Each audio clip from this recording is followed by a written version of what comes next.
दिल्ली में किसानों का जो सीमा पर आंदोलन है, कहते हैं मोदी सरकार ने कोई ऐसे कानून बना दिए हैं, काले कानून बना दिए हैं जो किसानों के हित में नहीं हैं, और बड़ी बड़ी कंपनियां उनके किसानों का ज़मीन पे कब्ज़ा कर लेंगी, उनकी फसलें ले जाएंगी और किसान भूखों मर जाएगा। ऐसा कोई कानून लगा दिया। तो हमारे बीच में हैं आज श्री एस.के. सक्सेना, जो दिल्ली सरकार में एग्रीकल्चर के डिप्टी डेवलपमेंट कमिश्नर और ग्रामीण विकास विभाग के डिप्टी कमिश्नर रहे हैं। आज हम उनसे इस फार्म बिल के ऊपर चर्चा करेंगे और ये जानेंगे कि वास्तव में असली मुद्दा क्या है। श्री एस.के. सक्सेना जी, देखिए, भारतवर्ष में 1947 से पहले और अभी तक जो खेती का तरीका रहा है वो बहुत ही पुराने तरीके से, पहले हल बैल लेकर के खेती किया करते थे किसान, और बाद में थोड़े छोटे मोटे ऑटोमेटिक संसाधन आए जैसे ट्रैक्टर, मैस्टन हेल। और अभी भी कहीं पर आप देखें तो बहुत गरीब किसान जिनके पास हल बैल भी नहीं होते, वो खुद अपने कंधों पर बैल हल लगा करके खेती करते हैं। ऐसा भी कहीं कहीं पर अखबारों में कभी कभी खबर आती। तो बहुत ही पुराने तरीके से भारतवर्ष में खेती की जाती रही है, और खेती के जो भी उत्पाद हैं, चाहे वो अन्न हो, दालें हों, तेल तिलहन हो, फल इत्यादि हों, या अन्य कोई दूसरी प्रकार की जो फसलें होती हैं, शुगर केन है, गन्ना, ये सभी किसान अपने खेतों से मंडी में ले जा कर के जो आढ़तिये हैं, यानी जो दलाल हैं, उनके सामने, उनके पास में जा कर के बिक्री कर देते थे और सरकारी मंडियों में बिक्री कर देते थे। एग्रीकल्चर प्रोड्यूस मार्केटिंग कमेटी के नाम से एक एपीएमसी एक्ट बना और भारत सरकार की ओर से मंडियों में ये बिक्री हुआ करती थी। पिछले 70 साल से अभी तक ऐसा ही होता आ रहा था, और किसान लगातार जो अपनी फसल का दाम होता था, उस जो लागत होती थी, कई बार उससे भी कम में उनको बेचना पड़ जाता था, क्योंकि दलाल अपनी तरह से दलाली करते थे और अपनी मनमानी करते थे। जब किसान का अगर बहुत ज़्यादा उपज हो गई और मंडी में बहुत सामान आ गया, काफ़ी आ गया, और उसका दाम काफ़ी कम हो गया, तो किसान जब अपने खेतों से मंडी तक लाया है, वो वापस तो ले नहीं जा सकता था। तो मनमानी करके दलाल उसको औने पौने दामों में ख़रीद लेते थे और उसको गोदामों में उसका भंडारण करके, जब समय होता था, जब उचित उनको ज़्यादा पैसा मिलने की उम्मीद होती थी, उस समय वो अपने जो कोल्ड स्टोरेज है या गोदाम है, उसमें से निकाल के बिक्री करते थे। तो ज़्यादा फ़ायदा किसान को ना हो करके आढ़तियों को, यानी दलालों को हो रहा था। मोदी सरकार या जो नेशनल डेमोक्रेटिक अलायंस, जिसमें का बड़ा घटक भारतीय जनता पार्टी है, उसमें भारत के प्रधानमंत्री श्री नरेंद्र मोदी, जो कि ज़मीन से काफ़ी जुड़े हुए हैं, और उनकी नेतृत्व में एक ऐसा बिल लाया गया जिससे किसान और किसानी में एक नई क्रांति की संभावना हुई। इस फार्म बिल के कुछ मुख्य पहलू हैं जो मैं आपको सामने बताना चाहूँगा। सबसे पहला ये है कि जो आढ़तिये या दलाल हैं, उनको किसान नहीं माना गया। जो उनको ट्रेडर कह करके उनसे कहा गया कि भाई, आप अगर कुछ एग्रीकल्चर से संबंधित, प्रोड्यूस से संबंधित जो फसल या गन्ना या जो अनाज है, उसकी अगर आप कुछ व्यापार करते हैं, तो आपको अपना इनकम टैक्स का रजिस्ट्रेशन पैन नंबर देना होगा। अर्थात ये कि अगर वो व्यापार करते हैं तो भविष्य में उन पे टैक्स लगने की संभावना हो गई। दूसरा इम्पोर्टेंट एक जो महत्वपूर्ण पहलू था इस बिल का, वो ये है कि किसान सीधे कंप्यूटर के द्वारा, इंटरनेट के द्वारा, एक डिजिटल प्लेटफॉर्म के ऊपर अपना माल किसी भी प्रदेश में बेच सकता था, किसी को भी कहीं भी बेच सकता था।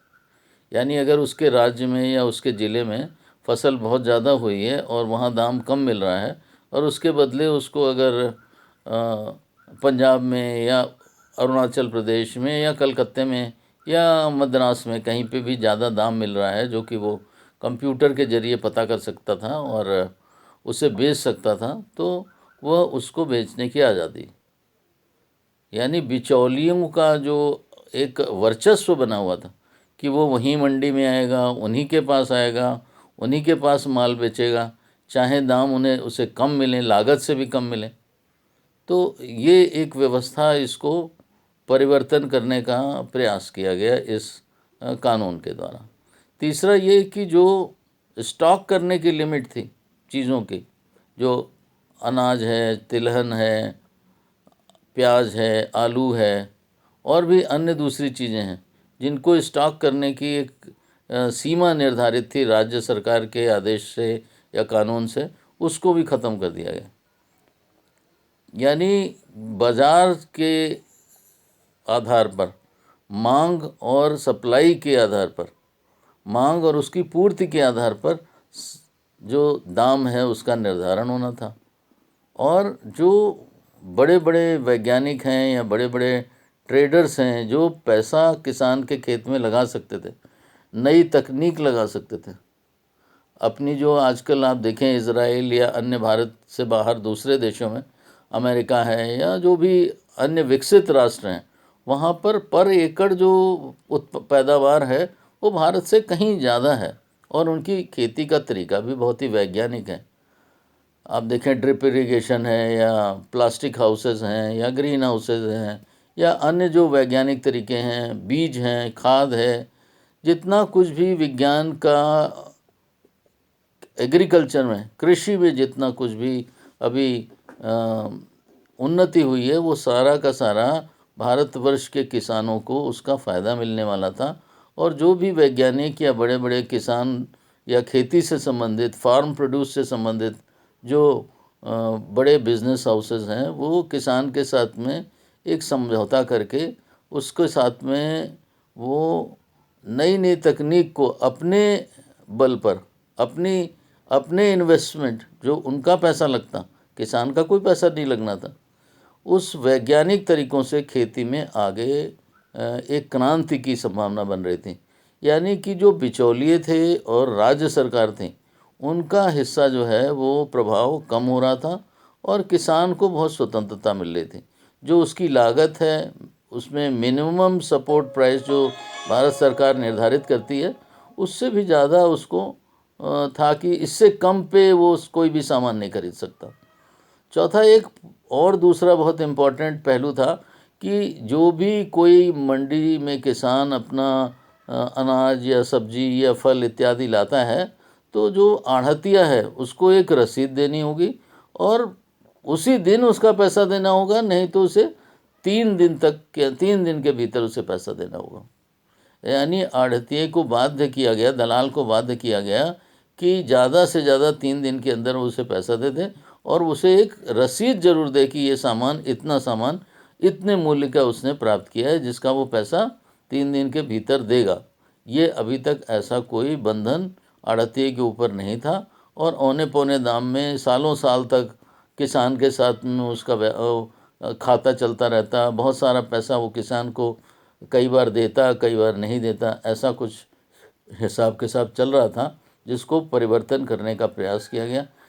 वास्तव में ये जो आंदोलन है वो ऐसा लगता है कि इसमें बिचौलियों और राज्य सरकार से प्रेरित होकर के ये आंदोलन किया जा रहा है।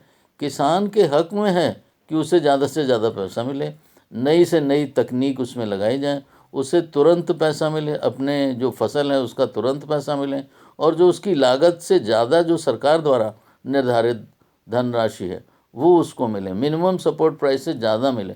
तो कहीं पर ये जो बिचौलिए हैं, ट्रेडर्स हैं या राज्य सरकार हैं, इनके हितों के ऊपर बड़ा आघात हो रहा था। और किसान को जो 70 साल से बंधन में था, जो वैज्ञानिक तरीके से खेती नहीं कर पाता था, जो अपना कम पैसा होने के कारण उसमें बहुत ज़्यादा इन्वेस्टमेंट नहीं कर पाता था, लागत नहीं बढ़ा पाता था, उसका भंडारण ठीक से नहीं कर पाता था, उसमें खाद है या जो फसल में कीड़े इत्यादि लगते हैं उनकी देखभाल ठीक से नहीं कर पाता था। तो इन सब में बड़ा आमूल चूल परिवर्तन आने की संभावना थी, अब संभावना है, जो कि इस बिल और एक्ट के द्वारा भारत सरकार ने प्रयास किया है। तो इससे जो बिचौलिए हैं उनसे प्रेरित होकर, राजनीति से प्रेरित होकर के ये सारा आंदोलन है। ये एक्ट जो है पूर्णतया किसान के हित में है और इसमें किसी प्रकार का कोई संदेह नहीं है। कोई पुरानी व्यवस्था को परिवर्तित नहीं किया जा रहा है।